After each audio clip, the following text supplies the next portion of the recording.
Hello guys, आज हम जानेंगे भारत जी के कुछ प्रश्न। तो चलिए जानते हैं। ये देख लीजिए, जो है भारत का नक्शा है, मतलब मानचित्र है। हमारा जो पहला प्रश्न होगा वो है, भारत का राष्ट्रीय पशु कौन है? तो ऑप्शन ए शेर, ऑप्शन बी बाघ, ऑप्शन सी हाथी, ऑप्शन डी गेंडा। ऑप्शन बी है, और नीचे देखिए आप लोग, यहाँ पे आंसर भी लिखा है। ऑप्शन बी होगा बाघ। ठीक है, अब चलते हैं दूसरे प्रश्न की ओर। हमारा दूसरा प्रश्न है, भारत का राष्ट्रीय पक्षी कौन है? तो यहाँ देखिए आंसर लिखा है अच्छा तरह से, मोर होगा, ऑप्शन सी। अब तीसरा प्रश्न जो हमारा है, वो तीसरा प्रश्न है, भारत का राष्ट्रीय फूल कौन है?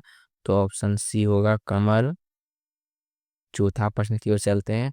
हमारा चौथा प्रश्न जो है, भारत का राष्ट्रीय गान कौन सा है? तो इसका होगा बी। आप लोग देख सकते हैं, यहाँ आंसर नीचे भी दिखा है। अब चलते हैं पांचवा प्रश्न की ओर। हमारा जो पांचवा प्रश्न है वो है, भारत का राष्ट्रीय गीत कौन सा है? तो इसमें भी देखिए लिखा है यहाँ पे, ऑप्शन ए वंदे मातरम होगा। अब चलते हैं, हमारा जो छठा प्रश्न है, अगला प्रश्न, भारत का सबसे बड़ा राज्य क्षेत्रफल के अनुसार कौन सा है? क्षेत्रफल के अनुसार हमारा बड़ा राज्य कौन सा है हमारा देश का? तो होगा ऑप्शन सी राजस्थान। अब चलते हैं सातवां प्रश्न की ओर। हमारा सातवां प्रश्न जो है वो है, भारत का सबसे छोटा राज्य कौन सा है? तो इसका होगा ऑप्शन ए होगा गोवा, ऑप्शन ए। या अब चलते हैं आठवां प्रश्न की ओर।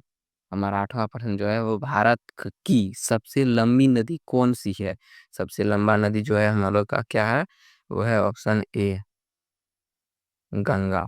ठीक है, अब हम लोग का नौवां प्रश्न जो है वो है, भारत का सबसे ऊंचा पर्वत शिखर कौन सा है? इसका होगा ऑप्शन सी होगा। ठीक है, चलते हैं दसवां प्रश्न की ओर। हमारा जो दसवां प्रश्न है वो है, भारत का सबसे बड़ा डेल्टा कहाँ है? होगा ऑप्शन बी। ठीक है, चलिए अब मिलते हैं अगले वीडियो में।